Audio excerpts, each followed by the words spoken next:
Assalamualaikum warahmatullahi wabarakatuh.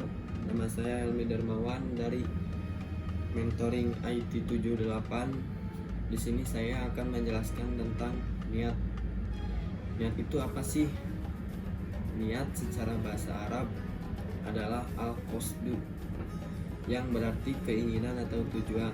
Sedangkan makna secara istilah dijelaskan oleh ulama Maliklah adalah keinginan seseorang dalam hatinya untuk melakukan sesuatu.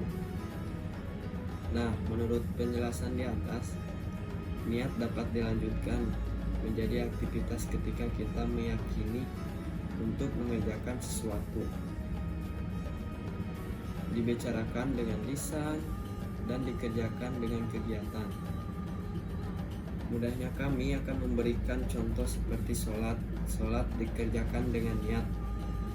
Nah, seperti yang dijelaskan tadi, niat sholat terdiri dari keyakinan dalam hati, diucapkan dengan bacaan sholat, dan dilakukan dengan gerakan sholat. Oleh karena itu, niat juga merupakan ibadah yang dibuktikan di Quran surah Al-An'am ayat 162 yang berbunyi, Bismillahirrahmanirrahim. Qul inna sholati wa nusuki wa mahyaya wa mamati lillahi rabbil alamin. Yang artinya, katakanlah Muhammad, sesungguhnya sholatku, ibadahku, hidupku dan matiku hanyalah untuk Allah, Tuhan seluruh alam. Nah, hal yang dapat dipetik dari Quran surah Al-An'am ayat 162 ini adalah niat yang ditunjukkan untuk ibadah hanya untuk Allah Subhanahu wa Ta'ala semata dan ikhlas untuk melakukan, sehingga kita akan mendapat ridho dan syafaatnya. Ikhlas itu ngapain dan manfaatnya itu apa sih? Ikhlas itu secara bahasa adalah murni, bersih, dan jernih. Artinya orang yang ikhlas harus memiliki hati yang murni, bersih, dan suci, dan tidak mengharapkan sesuatu apapun kecuali hanya keridhaan Allah Subhanahu wa Ta'ala. Bahkan Al-Imam Al-Syushi mengatakan bahwa ikhlas adalah sebuah rasa, di mana seseorang merasakan ikhlas dalam beramal.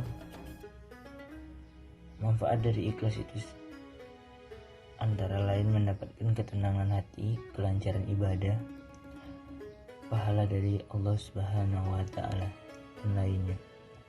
Tips untuk bisa ikhlas: sungguh-sungguh untuk bisa mengikhlaskan suatu amalan dan kegiatan, kita harus berniat untuk ikhlas. 2. Jangan bicarakan. Setelah melakukan sebuah amal maupun kegiatan, kita tidak sepatutnya untuk membahas hal tersebut, dikarenakan bisa menghilangkan pahala yang kita dapatkan sebelumnya. 3. Memperbanyak amalan rahasia. Amalan seperti mendoakan orang sakit, mendoakan orang lain agar selalu sehat, tidak perlu diberitahu orang. Cukup kita dan Allah Subhanahu wa Ta'ala yang tahu, agar kita selalu bisa bersyukur. Materi selanjutnya adalah bersyukur. Kata syukur dipetik dari kata syakara, syukuran, dan masyukuran, yang berarti berterima kasih. Nah, cara bersyukur itu mudah banget. Kita hanya perlu berterima kasih atas pemberian atau nikmat yang telah diberikan kepada kita, baik dari manusia, makhluk hidup, dan Allah Subhanahu wa Ta'ala. Contoh mensyukur. Di sebuah kota, ada 2 orang yang berasal dari keluarga kaya dan keluarga yang kurang mampu. Orang yang berasal dari keluarga kaya sangat tidak menikmati kehidupan yang dihidupi, seperti masih iri dengan kendaraan yang temannya gunakan, rumah yang temannya miliki, dan lain hal.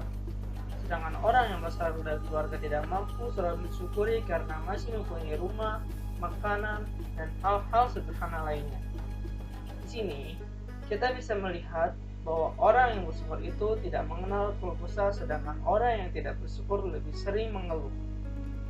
Bersyukur tidak harus dilihat dari kemampuan atau kekayaan seseorang, tetapi kita harus menerima keadaan, dan jika ingin terus maju maka berusahalah dan bukan mengeluh, dan semua yang kita miliki maupun yang orang miliki itu semuanya hanyalah titipan Allah Subhanahu wa taala.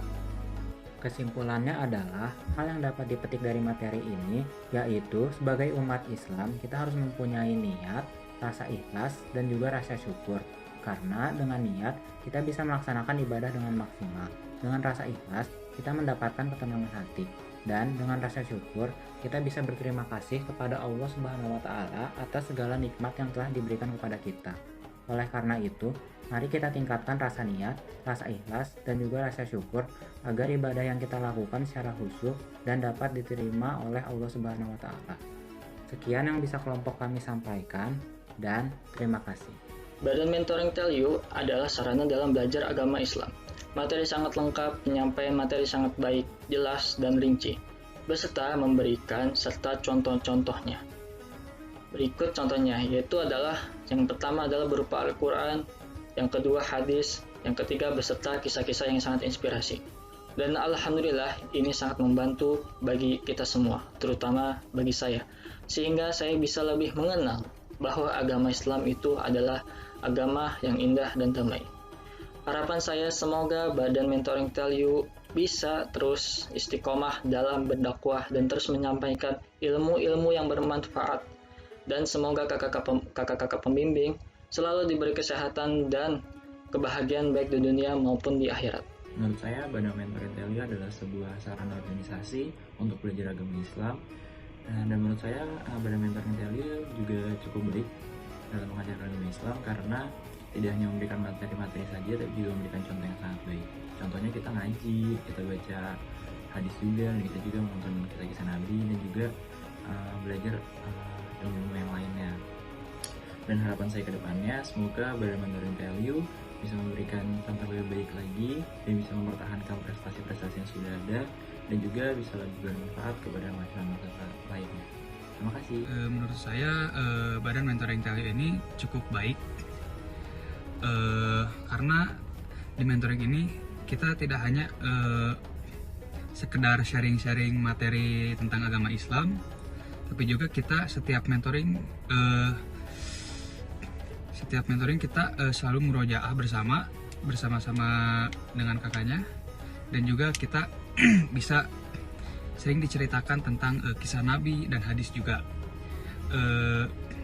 Menurut saya kedepannya Badan Mentoring Tell You ini saya harapkan bisa bermanfaat bagi kita semua untuk para mentoring dan juga bermanfaat bagi semua warga masyarakat juga. Assalamualaikum warahmatullahi wabarakatuh. Terima kasih.